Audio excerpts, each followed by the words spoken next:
Olá pessoal, sejam bem-vindos ao Merecem Ser Recordados. Esse evento que celebra e honra nossos ancestrais, nossas conexões com eles, suas histórias e principalmente suas vidas.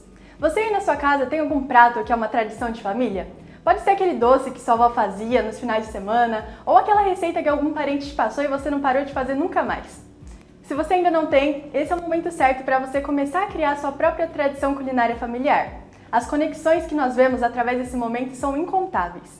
Aproveita agora então e compartilha com a gente qual que é aquela receita que se tornou o ápice da sua família e todo mundo faz sempre que consegue.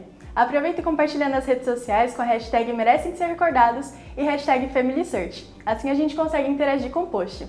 Se você quiser, você ainda pode colocar dentro do Recordações do FamilySearch, que é um aplicativo e também pode ser acessado pelo navegador. Como vocês podem ver aqui, nós temos alguns ingredientes que vão nos ajudar de um preparo muito especial para a família Alves. Para isso, eu vou chamar então o Leandro, que vai nos ajudar a encabeçar todo esse prato muito típico. Leandro, pode vir. Seja muito bem-vindo, viu?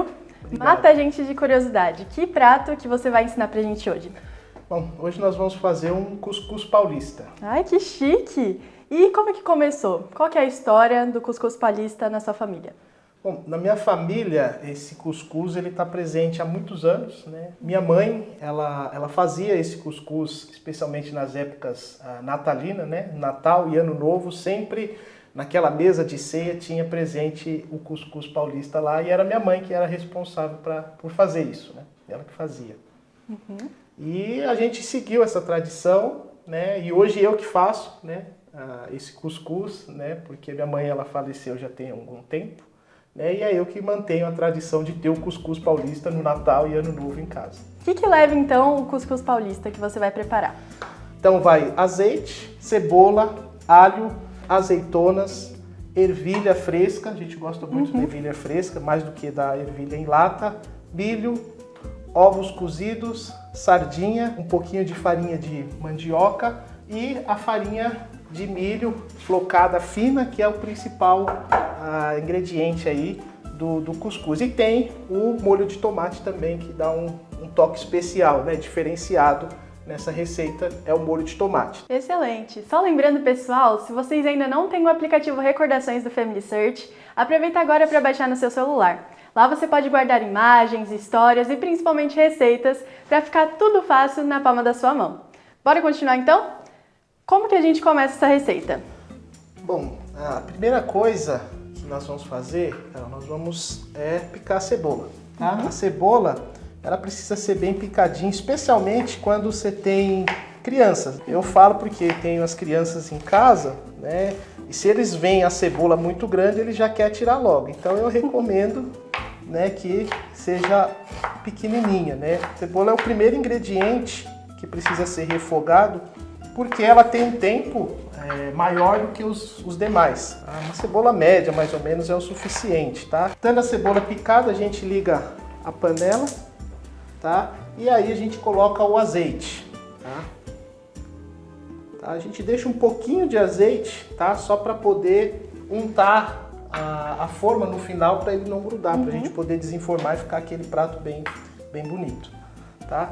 Não precisa, né? Se você não tem azeite, pode ser usado óleo de soja normal mesmo, tá? Mas o azeite é legal porque o azeite extra virgem tem aquele sabor Dá um gostinho, né? Sim, todo diferenciado, né? Tem um sabor único. E aí, né, enquanto essa cebola começa a refogar aqui, começa a dourar, a gente vai pegar o alho, tá? O alho, a gente faz eles, eu vou usar 3 dentinhos de alho aqui, 4 dentes de alho, e a gente faz a gente faz laminado, umas lâminas bem fininhas de alho, tá vendo só, Carol? Algo interessante sobre o alho, né, não sei se você sabe, é que o alho, dependendo da maneira que você pica ele ou você processa ele muda o sabor da preparação. Rapaz. Então ele laminado ele dá um sabor, amassado dá outro sabor, picado dá outro sabor. Então, perfeito. Você lembra qual foi a primeira vez que você chegou a provar o cuscuz paulista da sua mãe? Olha, é difícil eu ser exato nessa questão contigo. Por quê? A minha mãe ela faleceu, eu tinha 11 anos. Então, com certeza foi antes de 11 anos, eu era criança. Mas a primeira lembrança que eu tenho assim, é uma lembrança até que não é muito boa, né, para quem está fazendo cuscuz hoje. Porque é uma lembrança de criança. Eu vi aquele prato cheio de milho, ervilha, aquela coisa que criança particularmente não gosta, né, de olhar. Mas depois que eu comi eu gostei, né? Então provavelmente, né, não posso te dizer exato com qual idade, mas com certeza foi antes dos 11 anos, que foi quando minha mãe faleceu. Mas que eu comecei a reproduzir ela, eu já tinha uns 13 para 14 anos. Foi quando eu comecei a reproduzir, porque então eu já tinha gostado, né, dessa receita. E você se lembra de alguma vez que você fez totalmente sozinho? Que foi a primeira vez? Então, o cuscuz em si, não lembro exatamente qual foi a primeira vez, mas a minha história com a cozinha, ela é bem interessante, porque minha mãe, ela faleceu, eu tinha 11 anos, e ficou em casa eu, meu pai e meu irmão. Né?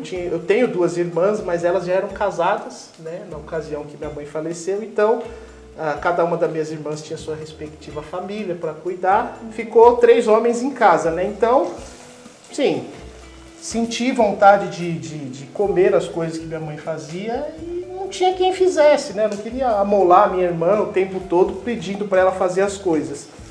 E aí o interessante foi que aí eu tive, né, que desbravar a cozinha. Foi quando peguei o caderno de receitas da minha mãe, comecei a olhar as receitas que ela fazia e comecei a fazer. A primeira que eu fiz foi um bolo, eu lembro como se fosse hoje, né? O bolo é chamado bolo toalha felpuda e foi a primeira receita que eu fiz na minha vida e estava no caderno da minha mãe. E aí eu fiz esse bolo, o bolo deu certo, foi a primeira vez e dali por diante começou a minha paixão pela cozinha e aí estou com isso hoje, até hoje. Nossa, parece saboroso na boca, só o nome.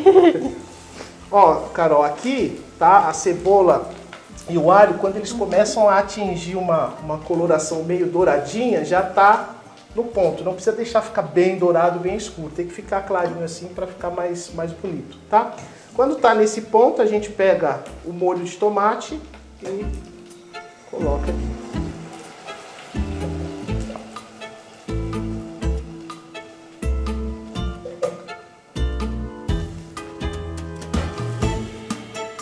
Depois que você coloca o molho de tomate, aí a gente vem com as ervilhas, milho, tá?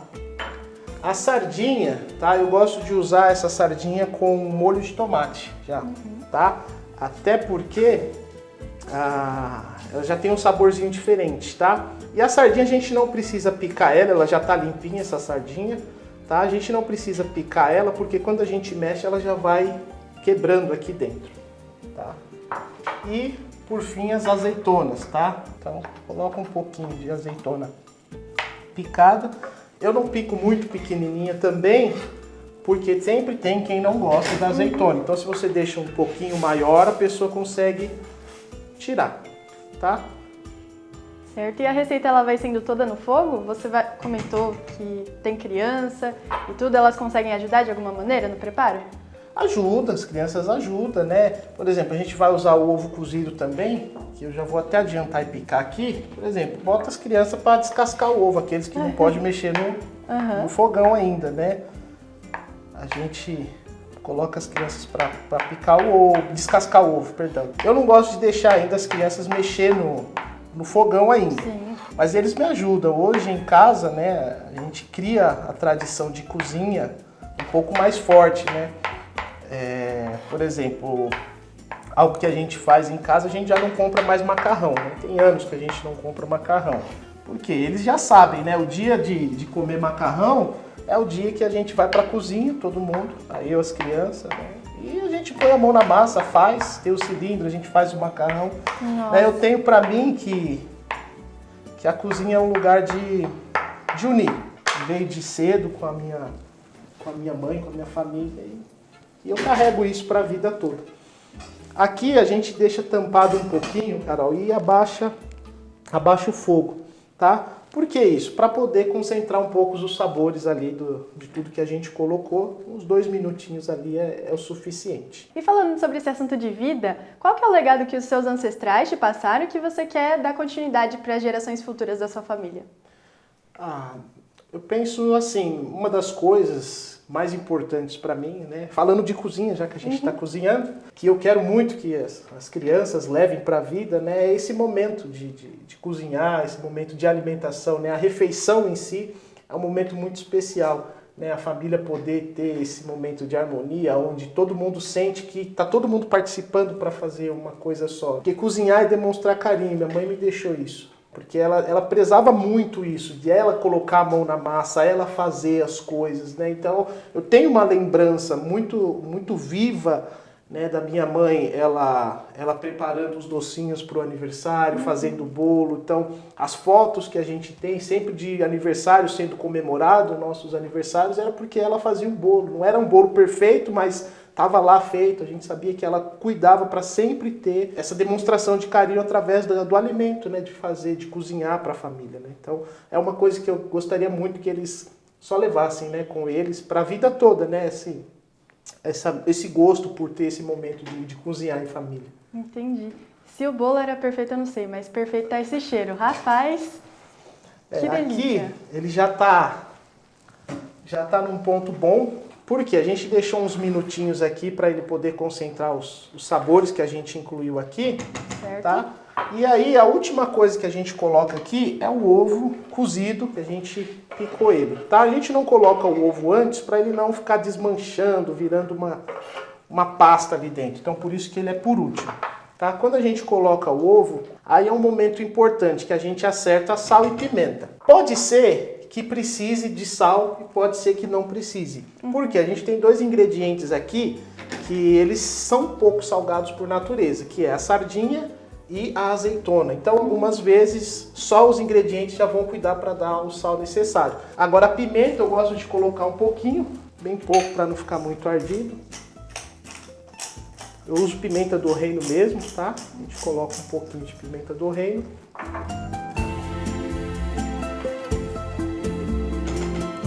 Sal, a gente vê se precisa de sal, tá? Aí não tem jeito, aí tem que provar, tá? A gente pega um pouquinho. Eu vou colocar um pouquinho só de sal, tá?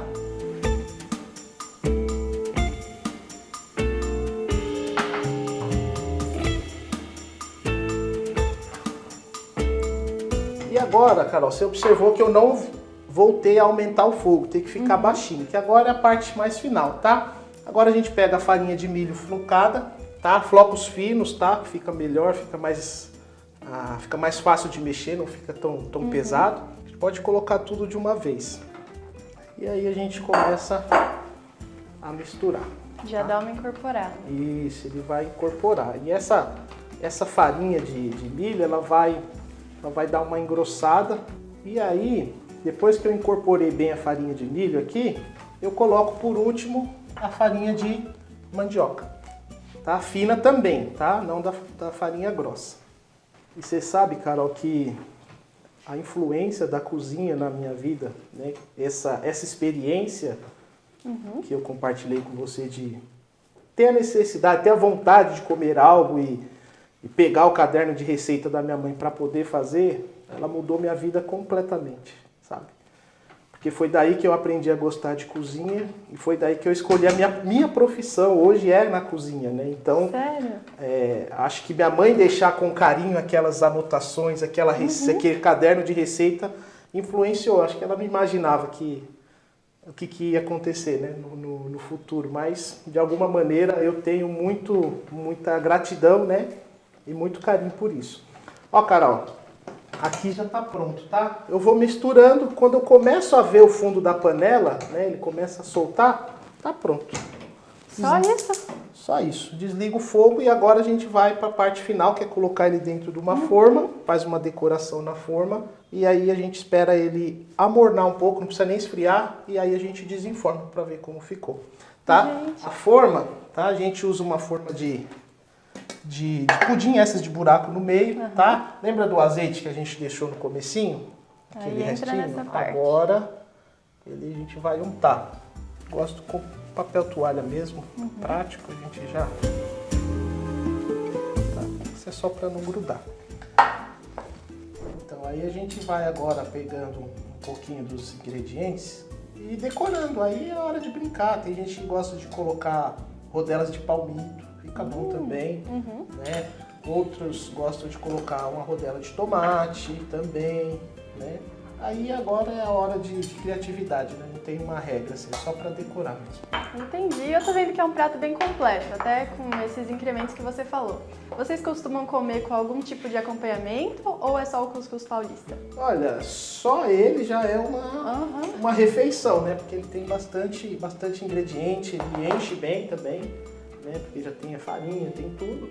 Né? Mas como eu falei pra você, como a gente faz na época festiva, né? O final de ano, Natal, Ano Novo, então sempre tá o cuscuz, a maionese, né? No prato, o arroz, e aí a gente acaba tendo acompanhamento.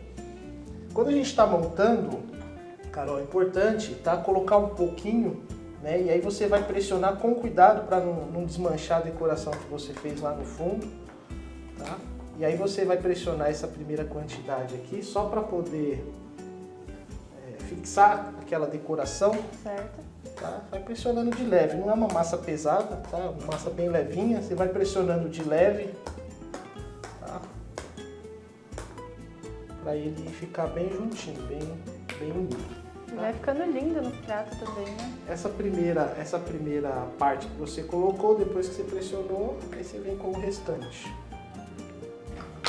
E você aí de casa, como que é a montagem do prato típico da família de vocês? Aproveita e posta nas redes sociais e não esquece de colocar as hashtags merecem ser recordados e hashtag FamilySearch, viu?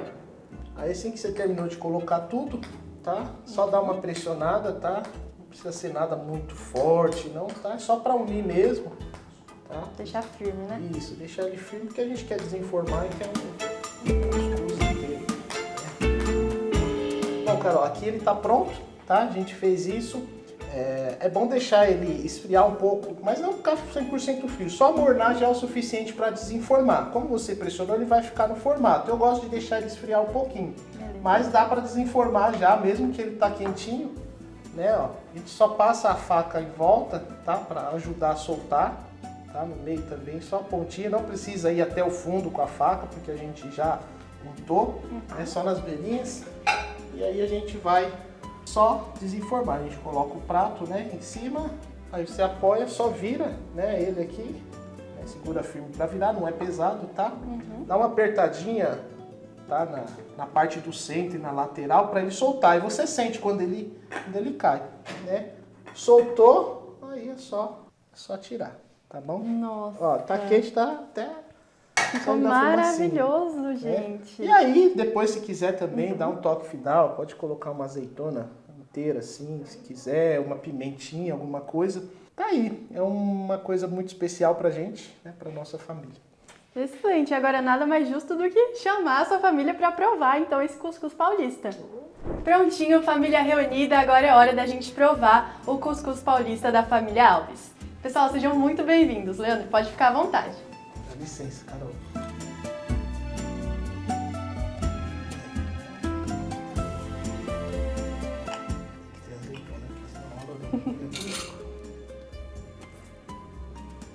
Nossa, pedaço perfeito. Hora da verdade. 11. 11? Mais do que 10. Tá bom. Já pode ir lá passar o Natal com a família Alves. Opa!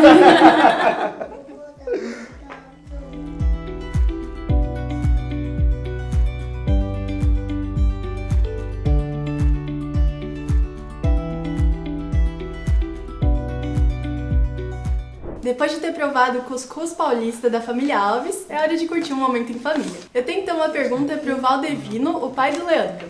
Seu Valdevino, qual que é a importância do cuscuz paulista para sua família? Para mim é muito importante, porque é uma tradição da minha esposa, né? Desde a época que eu casei, ela tinha essa tradição com a família dela, a família espanhola, né? E ela gostava muito de fazer esse tipo de prato. Então, cada final de ano, cada Natal, ela fazia pratos, um prato desse de cuscuz, outros pratos diferentes, né? E era muito delicioso. Que legal! E ficou na tradição da família agora, né? Que surgiu agora. São muito importantes. É um legado que vai deixando para gerações futuras, né? Eu tenho então uma pergunta agora para Carol, minha xará, que é a esposa do Leandro. Carol, por que é tão importante manter essa tradição que o Leandro trouxe da família dele para a família que vocês dois estão criando agora? Eu venho de uma família que não tem tradições, né? Eu vim de uma família que não traz tanta coisa para ligar, né? Para ter esse vínculo sempre. E trazer, o primeiro Natal que nós tivemos, eu provei esse prato, né? Foi sempre, e desde então, todos esses anos que nós nos casamos, nós trazemos isso para nossa família, né? Trazer com uma maneira para que eles sempre tenham vontade de voltar para casa. E uma das coisas é esse prato, né? Provar e lembrar de casa. Que lindo, gente, vocês têm uma família linda. Agradeço muito a participação de vocês. E obrigada por manterem esse legado, essa tradição na família de vocês. Eu tenho certeza que vai inspirar muita gente. Eu convido vocês aí, se vocês não têm ainda uma tradição, ou se vocês já têm, por favor, compartilhem com a gente tá doido pra ver tudo isso com vocês nas redes sociais. Não se esqueçam de marcar a hashtag Merecem Ser Recordados em hashtag FamilySearch, que a gente vai adorar ver todos os posts e as receitas de vocês. Muito obrigada pela participação também de vocês aí de casa no evento Merecem Ser Recordados. Continue então com essa homenagem aos nossos ancestrais durante os próximos dias de evento.